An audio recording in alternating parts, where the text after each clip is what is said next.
A ver, muchas gracias por las palabras, José Miguel, y bienvenidos a todos los que estáis aquí presentes y los que estáis viéndonos a través de la web, gracias a la colaboración de Televisión de la Universidad de Salamanca.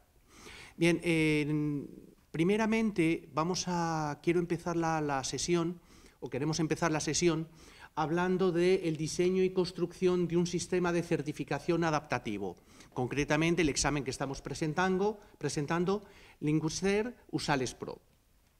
Bien, me gustaría centrarme principalmente en los siguientes puntos que son los que vamos a comentar. En primer lugar, el diseño de un sistema de certificación. ¿Qué características, de una forma sencilla, básica, porque el tiempo que tenemos es limitado, pero cuáles son las principales características que necesitamos para elaborar un sistema de certificación válido y fiable?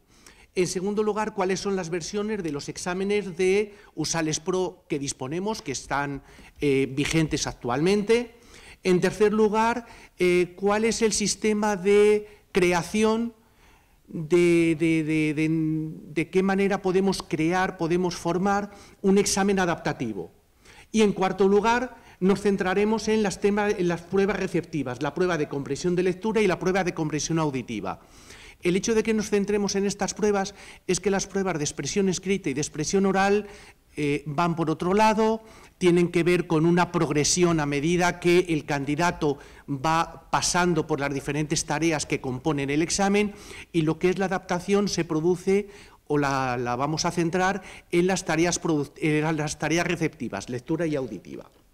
Bien, en primer lugar, en relación con el diseño de un examen de un sistema de certificación, en primer lugar es necesario, es básico, analizar las necesidades, ver qué función va a cumplir el diseño del examen del sistema de certificación que quieres elaborar.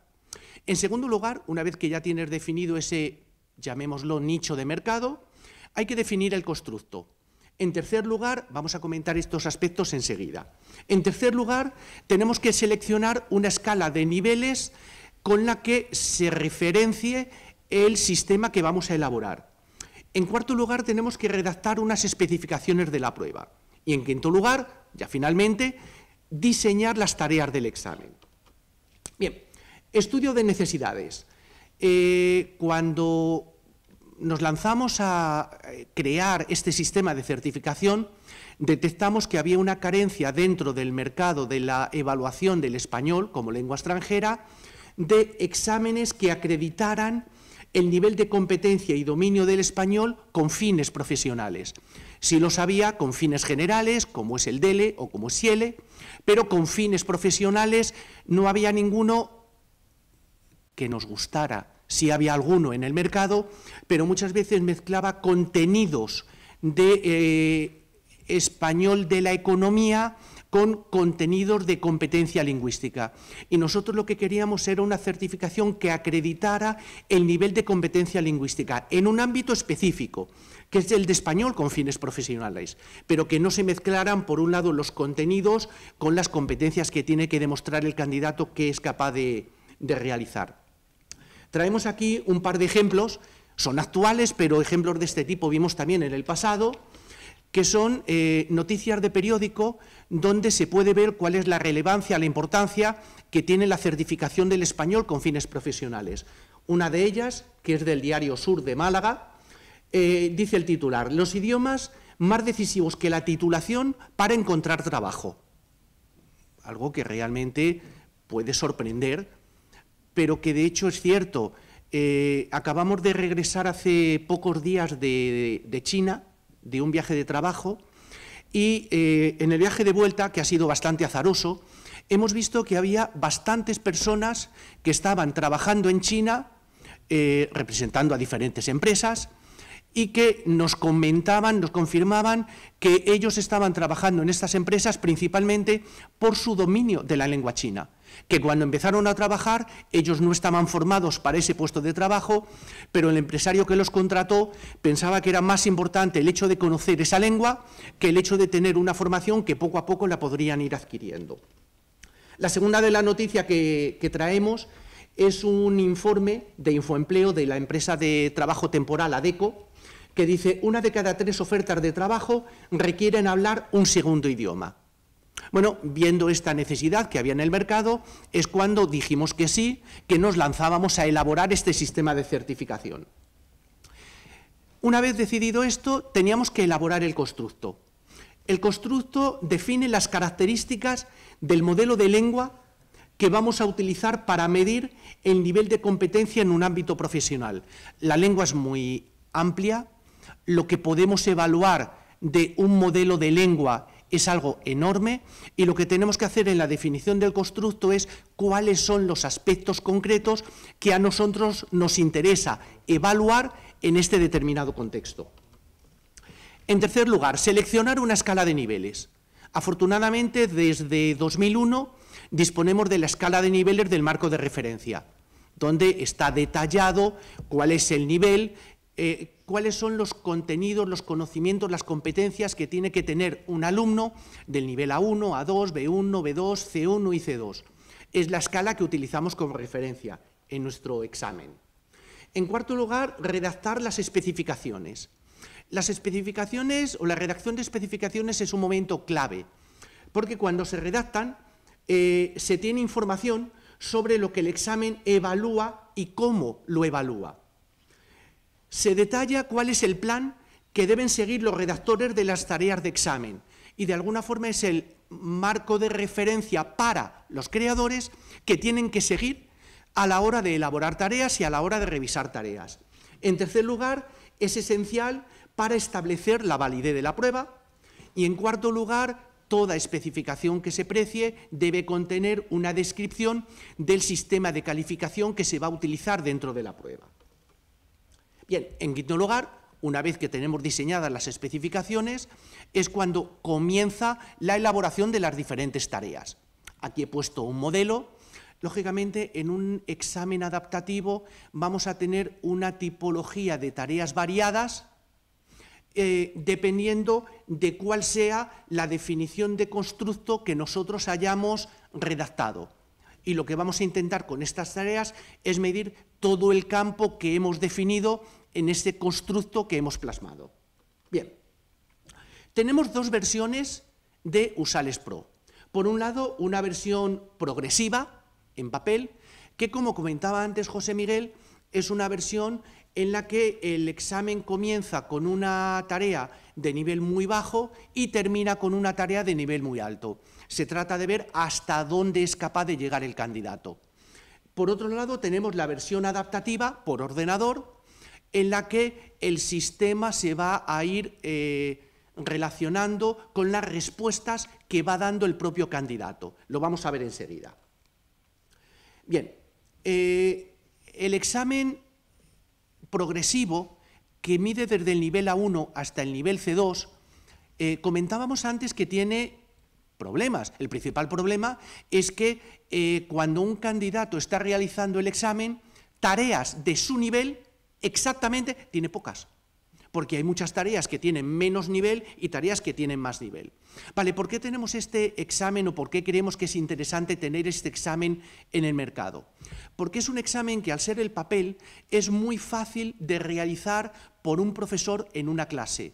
El examen por ordenador, lógicamente, requiere una sala de ordenadores, requiere que haya unas características de conexión a Internet, etcétera. Suele requerir de un navegador especializado a través del cual se puede realizar el examen, y muchas veces en centros de enseñanza donde se quieren hacer exámenes masivos con 300, 400, 500 estudiantes, es complicado encontrar suficientes aulas de informática para poder hacer el examen simultáneamente. Sin embargo, haciéndolo en papel es muy sencillo y podemos hacer el número de exámenes que consideremos necesario en cada momento. Bien, el examen en ordenador, la versión adaptativa, en esta versión es el examen el que se va a ir ajustando a la respuesta del candidato. Cuando el candidato responde a una tarea, si la acierta, el sistema le va a dar una tarea más complicada. Si la vuelve a acertar, le va a dar otra más complicada todavía. Si ya la falla, el sistema le va a dar una tarea más fácil. De manera que la mayoría de las tareas que va a realizar el candidato se van a ajustar a su nivel. La ventaja, lo vamos a ver luego, es que prácticamente en la mitad de tiempo vamos a ser capaces de poder determinar el nivel de competencia de un alumno con el mismo nivel de fiabilidad que en un examen progresivo. Pero el examen progresivo necesita más tareas. Sin embargo, el examen adaptativo puede llegar a la misma conclusión con un número menor de tareas. Bien, ¿cuáles son los pasos que tenemos que seguir para diseñar un examen adaptativo? Los enumero y luego vamos a comentar los diferentes puntos. Disponer de un elevado número de tareas. Calibración, experimentación. 3, análisis psicométrico de esa experimentación que hemos realizado. 4, determinar los puntos de corte. 5, banco de tareas informatizado. Y 6, algoritmo de selección de tareas. Bien, el número de tareas necesario, y esto es un problema para una institución que quiere lanzarse a elaborar un sistema de certificación adaptativo, es que es necesario un gran número de tareas con el fin de que el sistema, cuando busca la tarea adecuada al nivel que demuestra el candidato que tiene que encontrar la tarea que necesita. Si las tareas son pocas, puede llegar un momento en que el sistema se bloquee porque no encuentra la tarea adecuada. Como mínimo, la media de tareas que suele tener que haber de cada uno de los tipos de tareas que hay en un examen oscila en torno a los 250. Si hay 6 tipos de tareas, por ejemplo, dentro de un examen, pues estaríamos hablando de unas 1.500 tareas. Si cada tarea tiene 4, 5, 6 ítems, ya el número de ítems de que disponemos dentro del sistema, dentro del banco de ítems, es bastante grande. En segundo lugar, la experimentación, la calibración. Es una fase decisiva, importante, porque nos va a dar una gran cantidad de información. Normalmente primero hacemos un pilotaje con unos 30 estudiantes, con el fin de ver que la tarea que vamos a experimentar está bien formulada.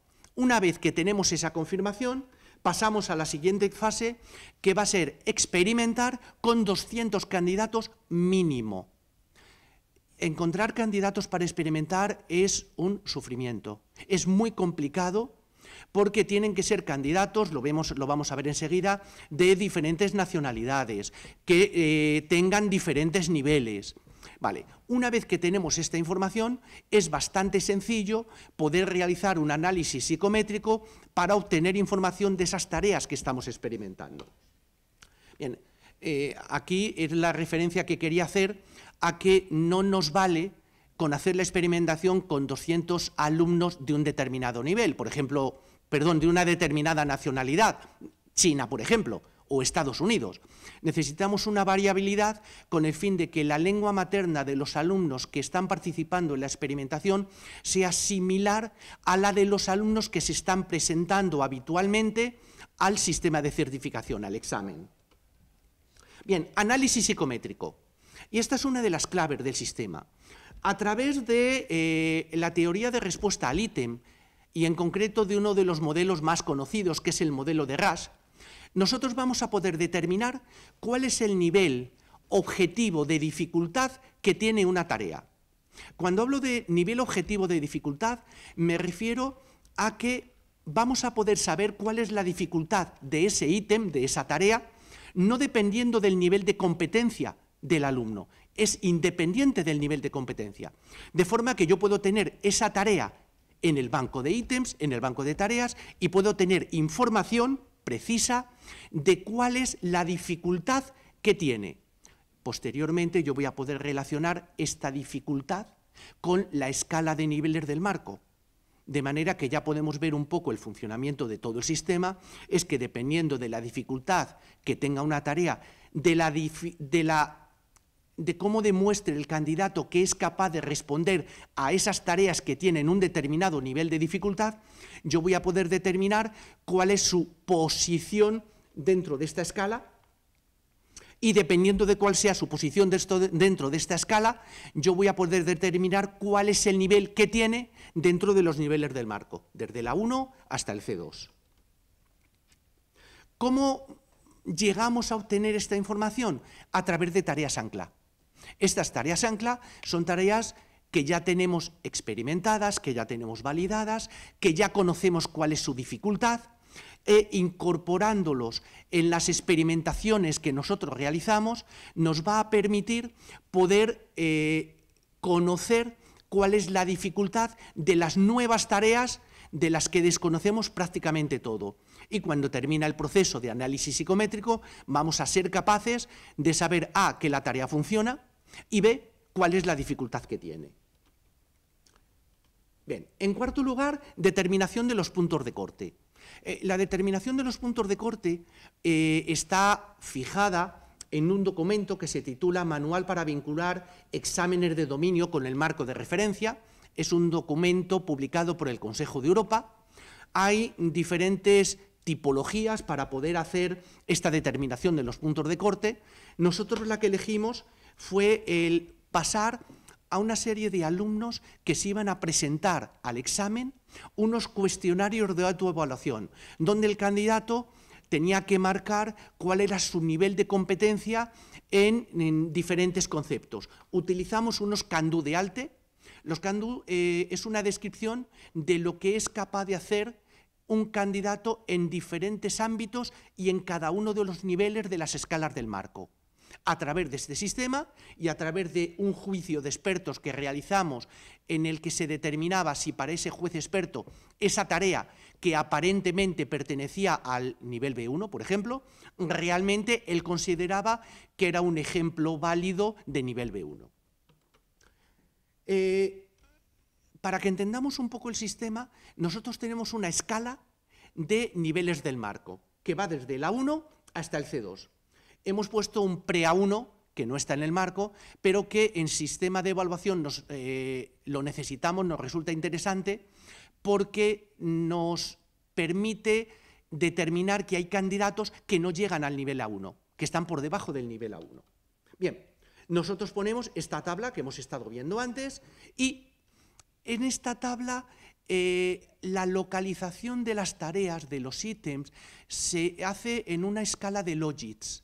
La escala de logit es una escala matemática donde hay un punto cero, lo tenemos aquí, y luego en general el más y el menos suele estar en más 5 logits, menos 5 logits. Decirle a un candidato o a un profesor que un alumno tiene su puntuación, su nivel es más 3 logit, normalmente no es comprensible.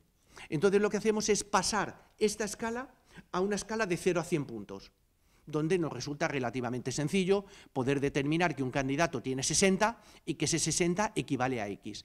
Y a través de la determinación de los puntos de corte que hemos comentado antes, nosotros vamos a poder determinar dentro de esta escala de 0 a 100, que en el fondo subyace este informe psicométrico que hemos realizado, dependiendo del número de puntuación que tenga un candidato, podemos determinar cuál es el nivel en relación con los niveles del marco.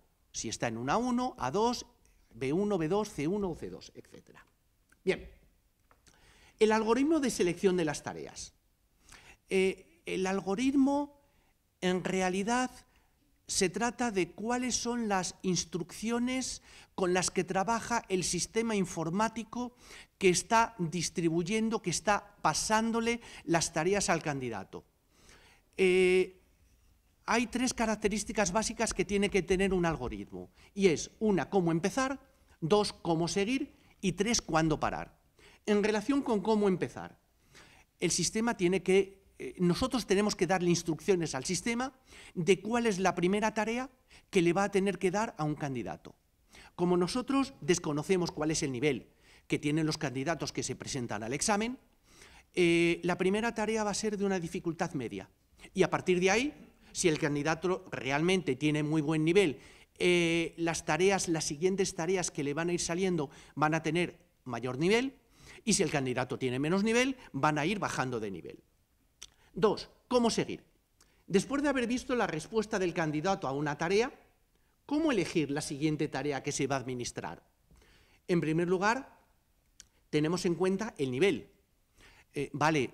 tenemos que darle, si el candidato ha acertado la tarea, tenemos que darle una tarea más difícil. Vale, pero ¿cuánto más difícil? ¿Qué puntuación o en qué franja de puntuación tiene que estar situada esa nueva tarea que nosotros le demos? 2. ¿Cuál es la tipología de la tarea que va a tener que realizar el candidato? Si la anterior tarea era un gráfico, por ejemplo, pues es posible que el sistema tenga una indicación de que esa tarea que le vamos a dar ya no puede ser un gráfico, tiene que ser un anuncio, etc. Y en tercer lugar, ¿cuál es la fuente o cuál es la temática que tiene que tener la tarea con el fin de que haya una variabilidad de fuentes y de temas dentro del examen que realice el candidato y que no sea monotemático o que solamente aparezcan un determinado tipo de fuentes? Y finalmente, ¿cómo parar? El sistema tiene que tener información de cuál es el número de tareas que tiene que responder el candidato para poder determinar cuál es el nivel de conocimiento de español que tiene.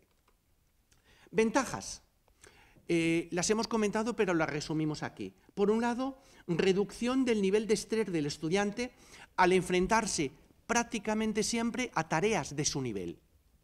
No sucede como en el examen progresivo, que durante parte del examen está haciendo tareas mucho más sencillas y en otra parte del examen tareas a las que no llega, tareas que le superan. Aquí prácticamente todas las tareas se ajustan a su nivel. Y 2, la duración del examen es aproximadamente un 50% menor que la de un examen progresivo. De hecho, la prueba la tenemos en nuestro sistema de certificación, que la versión progresiva en papel dura 110 minutos y la versión adaptativa en ordenador dura un máximo de 60 minutos. Y digo un máximo porque si el candidato responde a las tareas con más rapidez de la prevista por el sistema, puede terminar el examen perfectamente en 50 minutos con el mismo nivel de fiabilidad, y esto yo creo que sí es importante recalcarlo, que en un examen progresivo. Bien, y yo por mi parte nada más, simplemente agradeceros la atención, deciros que estamos a vuestra disposición. Poniendo Usales Pro en Google vais a tener tanto la página de cursos internacionales como de PeopleCert, donde podéis ampliar la información que os estamos dando aquí. Y luego también estamos a vuestra disposición en esta dirección de correo electrónico en la que podéis contactar con nosotros para cualquier duda que tengáis. Y muchas gracias. Luego, no sé, Laura, si hay alguna pregunta. Vale, pues en principio no. O la gente está durmiendo o he sido muy claro en la exposición y... No sé si alguien aquí de los que estáis tiene alguna pregunta o algo que quiera comentar. Bueno, pues entonces yo creo que podemos ir agilizándolo todo y, Marta, ¿te importa continuar ahora? Vale, pues entonces os dejo ahora con mi compañera Marta García.